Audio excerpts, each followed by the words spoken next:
রমজানুল মুবারকেই এই কোরআনে কারীম অবতীর্ণ হয়েছে। কোরআন আমার আল্লাহর কালাম। কালাম মানে কথা। হাদিস শরীফে আছে আল কোরআন ও কালামুল্লাহ। কোরআন আল্লাহর কালাম, আল্লাহর কথা। কথার বাড়ি কোথায়? কথার বাড়ি অন্তর। আমার কথা আমার অন্তরে, আপনার কথা আপনার অন্তরে। এই হিসাবে আল্লাহ পাকের কথাও তো থাকবে তার কুদরতি অন্তরে।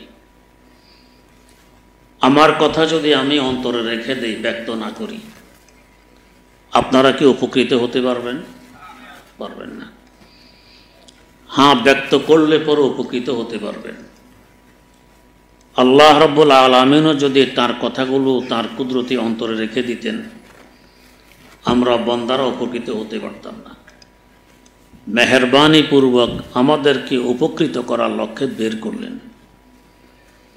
বের করে সরাসরি আমাদের কাছে পাঠিয়ে দিলে বরদাস্ত করার মতো, সহ্য করার মতো যোগ্যতা আমাদের নেই। আমরা জ্বলে পড়ে বর্ষ হয়ে যেতাম। আমরা তো পরের কথা। একজন সাহেবে জাহ জালাল পয়গম্বর সৈয়দনা হযরত মূসা আলা নবিয়িনা ওয়া আলাইহিস সালাতু ওয়াস সালাম তুর পাহাড়ে উপবিষ্ট। পাহাড়টি পাথরের। আল্লাহ রাব্বুল আলামিনের একটু তাজাল্লি পড়েছে, এতে করে পাথরের পাহাড়টি চূর্ণ বিচূর্ণ হয়ে যায়। মূসা আলাইহিস সালাম বেহুশ হয়ে পড়ে যান। আমাদেরকে হিসাব নিকাশ। তাই তার কুদরতি অন্তর থেকে কালাম বের করে সরাসরি আমাদের কাছে পাঠাইলেন না। প্রথমে রাখলেন লোহে মাহফুজে। লো মানে তক্তি, স্লেট। মাহফুজ মানে সংরক্ষিত। এরপর লোহে মাহফুজ থেকে যদি আমাদের কাছে পাঠিয়ে দিতেন, তা আমরা সইতে পারতাম না। সেখান থেকে না পাঠাইলেন বাইতুল ইজ্জতে, দুনিয়ার আকাশের বাসিন্দাদের কেবলা। সেখান থেকেও যদি পাঠিয়ে দিতেন, আমরা সইতে পারতাম না। আল্লাহ পাক তাই সেখান থেকে আমাদের কাছে না পাঠাইলেন রাসূল আকরাম সাল্লাল্লাহু আলাইহি ওয়াসাল্লামের কলব মুবারক। 3 বার স্টেশন দেয়া হইল। কেন? আমরা যখন রাত্রে শুইতে আসি, বাতি জ্বালানো থাকলে অধিক আলোর কারণে ঘুম আসে না। বাতি নিভিয়ে দিলে অধিক অন্ধকারে ভয়ের কারণে ঘুম আসে না। জ্বালানোও যায় না, নিবানোও যায় না। তখন আমরা মধ্যম পন্থা অবলম্বন করি, ডিম লাইটের ব্যবহার করি। কামরায় ডিম লাইট নেই, এখন কি করা যায়? অনেক চিন্তা করে বাতির উপরে, বাল্বের উপরে একটি কাগজের প্যাকেট লাগাই দিই। আলো আরও কম হলে আরও ভালো হয়। এই প্যাকেটের উপর আরেকটি প্যাকেট লাগাই দিলাম, আরও কম হলে আরও ভালো হয়। এর উপরে আরেকটি লাগাইলাম। 3টি প্যাকেট লাগানোর পর এবার ঠিক আছে। এই সময় যদি কোনো অবুঝ শিশু এ কামরায় আসে, সে ভাববে বাতিটি পাওয়ারলেস, এর মধ্যে কোনো পাওয়ার নেই, আলো নেই। আপনি বোঝেন না আলো আছে আপন জায়গায়, নিয়ন্ত্রণের কারণে আমার কাছে পৌঁছতে পারতেছে না। কোরআনে কারীমও তেমন। 3 জায়গায় পাঠিয়ে 3 বার নিয়ন্ত্রণ করা হইল। ধরুন 3টি প্যাকেট লাগানো হইল। এবার আমরা বরদাস্ত করতে পারবো। তাই আল্লাহ পাক তার রাসূল সাল্লাল্লাহু আলাইহি ওয়াসাল্লামকে আদেশ দিলেন, উতলু মা উহিয়া ইলাইকা মিনাল কিতাব। ও নবী, ওহীর মাধ্যমে যে কিতাব আপনার কাছে পাঠিয়ে দিয়েছি, আপনি তেলাওয়াত করে উম্মতকে পৌঁছিয়ে দিন। এখন উম্মত বরদাস্ত করতে পারবে। আমাদের সেই চক্ষু নেই বিধে আমরা দেখি না। যাদের আছে তারা দেখে পাওয়ার কি পরিমাণ। তাদের মধ্যে অন্যতম ইমামুল আসর হযরত শাহ আনোয়ার কাশ্মীরি রাহিমাহুল্লাহ কোরআনের নূর এবং জ্যোতি সম্পর্কে বলতেছেন, নজমে নজম আসে দরবরাত হাসতে বরতর জাফতাব। নজমে নজম আসে দরবরাত হাসতে বরতর জাফতাব। হরফে হরফে ও শিফা হাসে তো হুদা বাহারে রশিদ। পুরা কালামের নূর এবং জ্যোতি তো পরের কথা। এক একটি অক্ষরে এই পরিমাণ জ্যোতি রয়ে গেছে, যদি নিয়ন্ত্রণ না করা হতো এখানে প্রকাশ পেত। আমাদের 20 কোটি বর্গ মাইল আয়তনের পৃথিবী থেকে 13 লক্ষ গুণ বড় বিরাট বিশাল সূর্যকে একটি অক্ষরের আলোর সামনে অন্ধকার মনে হইত। এক একটি অক্ষরে এই পরিমাণ আলো, নিয়ন্ত্রণের কারণে আমরা দেখতে পাই না। এবারে আসুন, এই কোরআনে কারিম আছে বায়তুল ইজ্জতে, আছে এই ছাত্রগুলোর কলবের ভিতরে, সিনার ভিতরে। তার মানে এদের সিনাটা এখন বায়তুল ইজ্জতের সাদৃশ্য হল। এই কোরআনে কারিম আছে রাসূল আকরাম সাল্লাল্লাহু আলাইহি ওয়াসাল্লামের কলব মোবারকে, কোরআন আছে এই ছাত্রদেরও কলবে। এই কলবটির সাদৃশ্য হলো রাসূল আকরাম সাল্লাল্লাহু আলাইহি ওয়াসাল্লামের কলবের।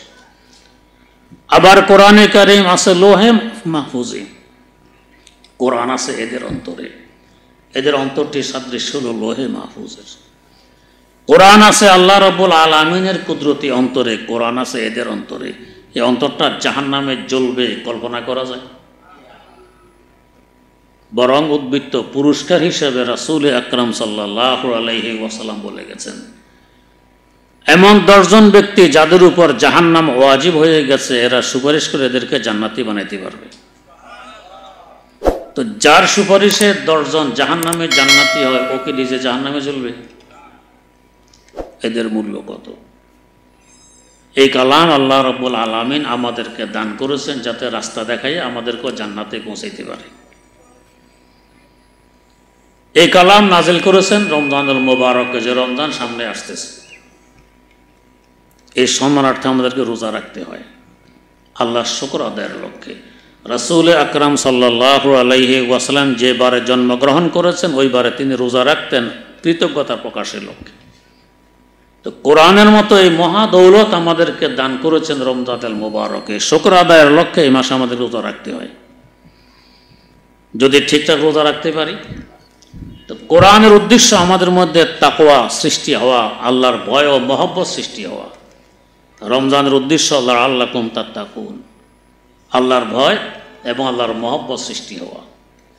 যদি ঠিকভাবে রোজাগুলো রাখতে পারি, রমজানে কোরআন তেলাওয়াত বেশি বেশি করতে পারি, তারাবিতে কোরআন শুনতে পারি, ইনশাআল্লাহ আল্লাহর ভয় এবং মহব্বত সৃষ্টি হবে। এতে করে জাহান্নাম থেকে বাঁচা, জান্নাত লাভ করা আমাদের জন্য সহজ হবে। আল্লাহ রাব্বুল আলামিন আমাদের সকলকে তৌফিক দান করুন। সুবহানাল্লাহি ওয়া বিহামদি, সুবহানাকাল্লাহুম্মা ওয়া বিহামদিক, আশহাদু আল্লা ইলাহা ইল্লা আনতা আস্তাগফিরুকা কুররাতা আয়ুন ওয়াজআলনা লিল মুত্তাকিনা ইমামা। রব্বি জাআলনি মুকিমাস সালাতি ওয়া মিন যুররিয়্যাতি রব্বানা ওয়া তাকাব্বাল দুআ। রব্বানা ইগফিরলি ওয়া লিওয়ালিদাইয়া ওয়া লিল মুমিনিনা ইয়াওমা ইয়াকুমুল হিসাব। আয় আল্লাহ, আমরা কতগুলো অপরাধী মানুষ, ওয়াজ মাহফিলে বসে গভীর রাত বুক ভরা আশা নিয়ে কাঙ্গালের ন্যায় তোমার দুয়ারে হাত পেতেছি। মাওলায় কারিম, কারোর হাতকে তুমি খালি ফিরাই দিও না, রহমত দিয়ে সকলের ভিক্ষার ঝুলিকে ভরপুর করে দাও। নবজাত শিশু নে নিষ্পা বানায় নাও। যেভাবে চললে বললে এবং করলে তুমি খুশি হও, আমাদের সকলকে সেভাবে চলার, বলার এবং করার তৌফিক দান করো। আল্লাহ, সুস্থতার সাথে বরকতময় জীবন দান করো।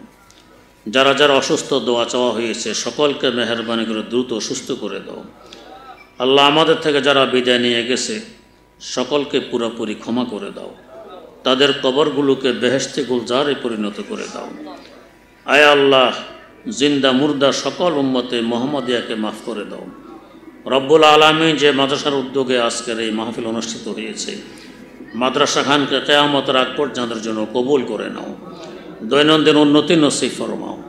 সকল প্রয়োজনকে গায়েবে খাজানা থেকে পূরণ করে দাও। আয় আল্লাহ, সকলের অন্তরে মাদ্রাসার মহব্বত ঢুকিয়ে দাও। সকলকে মাদ্রাসার সহযোগী হিসাবে কবুল করে নাও। ছাত্রছাত্রী দিয়ে মাদ্রাসাকে ভরপুর করে দাও। যাদের মাথায় ফজিলতের পাগড়ি পরানো হয়েছে তাদেরকে হাফেজে কোরআনের পাশাপাশি আলেমে কোরআন বানিয়ে দাও, আমেলে কোরআন বানিয়ে দাও। তাদের পিতামাতা, আত্মীয় স্বজন, পাড়ার প্রতিবেশীর নাজাতের উসিলা হিসাবে এদেরকে কবুল করে নাও।